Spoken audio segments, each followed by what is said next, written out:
dulu. Dan dia sebab saya kalau sebut surrounding, tuan-tuan tak rasa.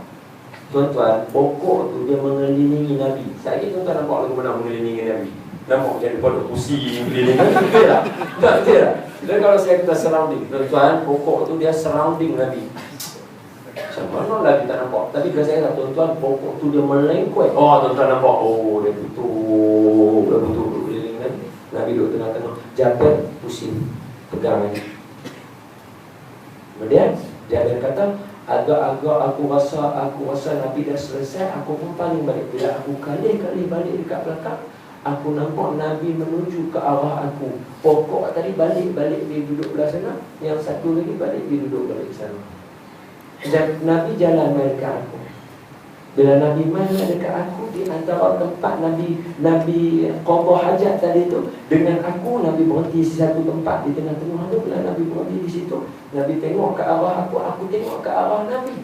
Bila dia duduk situ, Nabi buat apa? Nabi isyaratkan sebelah, ya rahmatullah, isyaratkan sebelah kanan dan sebelah kiri, seolah-olah seperti Nabi buat begini. Kemudian Nabi buat begini. Kemudian terus Nabi berjalan mai dekat Jabir nampak perbuatan Nabi tadi. Kemudian Nabi berjalan mai dekat Jabir. Nabi kata dekat Jabir, nampak tak tadi tempat mana aku buat isyarat kanan dan kiri tadi? Jabir kata, aku nampak ya Rasulullah. La haula wala quwwata illa billah. Yang ada malam ni dalam majlis ni semua orang baik-baik. Allahumma amin. Jadi saya tak payah ada doa maktutan suruh dia jadi baik. Cuma dia orang baik, kita kena pesan untuk apa? Kena sustain. Kita nak semarak cinta kita dengan Nabi tu. Sahabat Nabi pesan, dia kata, Jabir, bila aku jalan sekali lagi tengok aku berhenti tak mana. Nabi apa? Dah. Nabi kata, Jabir, bila aku buat apa-apa tengok. Dah. Hanya sekadar itu Nabi, aku umat dia, aku sahabat dia, aku tengok setiap langkah yang dia buat. Seperti mana anak Sayyidina Umar, nama Abdullah bin Umar yang terkenal dengan Ibnu Umar ini, sehingga tahap bila mana kawasan yang Nabi jalan tu, dia pergi tengok kawasan tu, dia letak kaki dia ikut tapak kaki Nabi letak macam mana. Punya nak ikut Nabi. Ada Nabi kata suruh ikut. Dah. Ada Nabi kata siapa ikut kaki aku jalan macam mana masuk syurga. Dah. Adakah Nabi kata siapa buat yang tu dapat pahala yang banyak.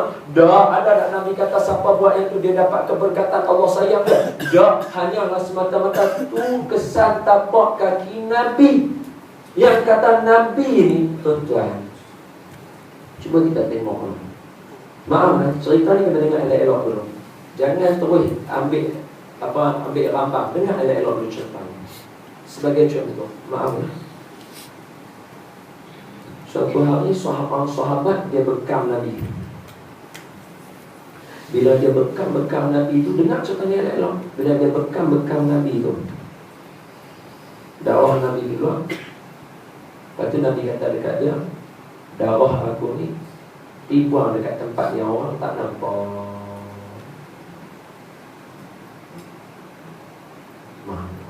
Sana orang nampak.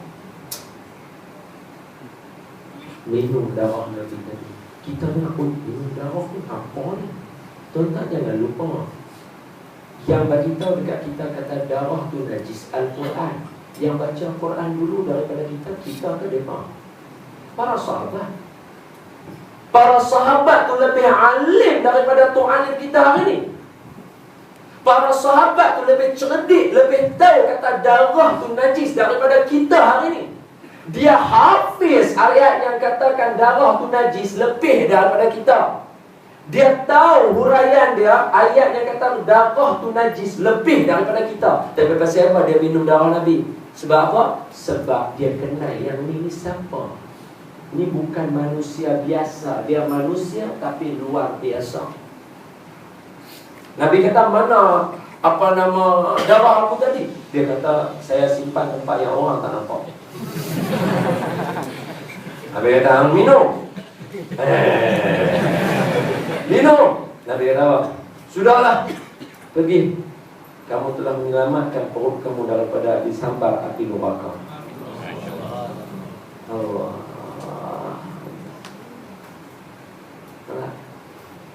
Kita lah ni tak boleh kan buat minum darah untuk imam ke apa tau. Kalau macam tak tahu tak apa lah minum darah boleh ni untuk imam kurui makan semua minum darah tak boleh.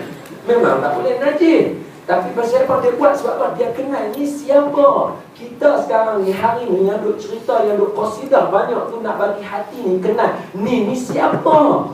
Sebab tu bila kata saja Nabi, aku nak kena cari jalan macam mana aku nak buat benda ni. Dia bila kata hak ni Nabi buat, aku nak kena cari jalan macam mana nak buat benda ni. Hak ni Nabi bubuh dalam keluarga dia, aku nak kena cari jalan macam mana nak bubuh benda ni duduk dalam keluarga dia. Tuan-tuan, saya cerita. Cerita pokok tadi tak boleh hilang. Mana huraian dia dulu. Dulu sebelum saya menikah, Abang bagi lacan isteri kita kat sini. Duduk je. Tapi siapa yang nak tweet, boleh tweet lah. Sebab kat ustaz tu teringat isteri yang tu cantik. Malam ni saya tengok dia mesti kata I love you kan. Tapi tu saya abang kat anak-anak muda. Bila mana kita kahwin, I love you dapat pahala, I miss you dapat pahala, I geram dengan you dapat pahala.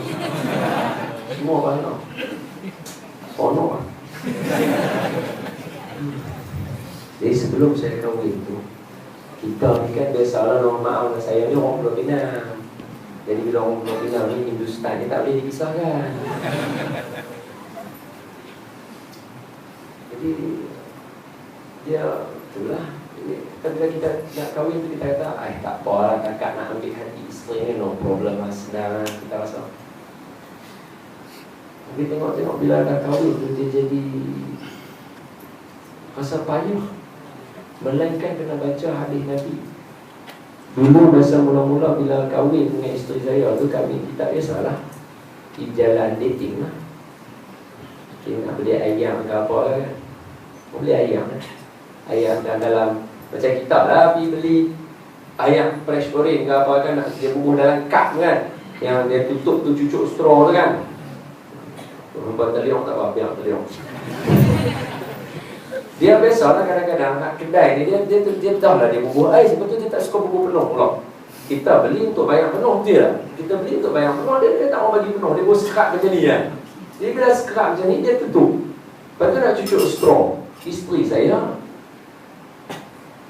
dia kata, excuse me, awak sepatutnya bagi penuh. Yang saya kat tepi dia, awak ni duduk cakap betul. Malu. Bisik pula, kalau you nak ambil apa, ambil kayu. Habis tuang air ayam masuk dalam you bagi penuh, sat lagi kat meja lah. Malu tuan-tuan. Tapi bila dah kisah dengan isteri saya, baru saya baca satu hadis. Kita tak tahu, kita sangka benda ni Nabi tak buat. Rupanya Nabi buat tuan. Aisyah memang maklum, Aisyah ni dia tak pandai masak. Memang perkataannya sebenarnya tak sesuai untuk umum mukminin. Saya tahu saya bersalah kalau saya kata begitu. Cuma nak bagi kita faham kan. Dalam banyak-banyak kalangan isteri Nabi, Aisyah kala yang antara yang tak pandai masak. Tapi saya pesan dekat anak-anak darah, jangan jadikan yang ini sebagai hujah. Sebab apa? Ni cik mak anak pandai masak tak? Dah, dia ikut Aisyah. Siapa nak ceritakan Ustaz dah jual pula nama baru. Tak maulah, yang tu kena belajar. Yang tu bukan kata Aisyah tak pandai, dia pandai masak. Dia bisa masak banyak, roti apa semua untuk Nabi dulu masak. Cumanya dari segi keteraan tu, dia antara yang tak terang macam tu. Jadi bila suatu hari duduk-duduk ramai-ramai Nabi dengan para sahabat, Nabi dengan sahabat ridwanullahi alaihim ajma'in duduk di dalam satu majlis. Bila duduk dalam satu majlis itu dekat rumah Siti Aisyah. Buat kat rumah Siti Aisyah, mana kata dia ramai dan mungkin dalam bentuk usra. Duduk-duduk dalam rumah Aisyah tu dengan Nabi. Kemudian isteri Nabi yang pandai masak, nama dia Sofiyah. Tuan-tuan, ini pesanan saya kepada saya. Rasa budaya hidup kita di Selangor dan Kuala Lumpur ni agak semarak sikit benda macam ni. Apa dia? Kadang-kadang ada di kalangan anak-anak kita, saudara-saudara kita yang kahwin dengan non-Muslim. Yang sebelum tu dia non-Muslim, dia masuk Islam berikut, anak kita kahwin dengan dia, dengan orang Korea lah, dengan orang Chinese lah, India lah, apalah, orang amat banyak Perancis lah, apalah semua. Saya nak sebut kata apa, bila kita cerita kat budak-budak ni, dia kata dia tak tahu nak ikut contoh siapa. Saya nak abang, Nabi, isteri Nabi 2 orang riwayat, tuan-tuan. Jangan lupa, isteri Nabi yang pertama nama Maryam Qibtiyah, Christian Coptic, tuan-tuan.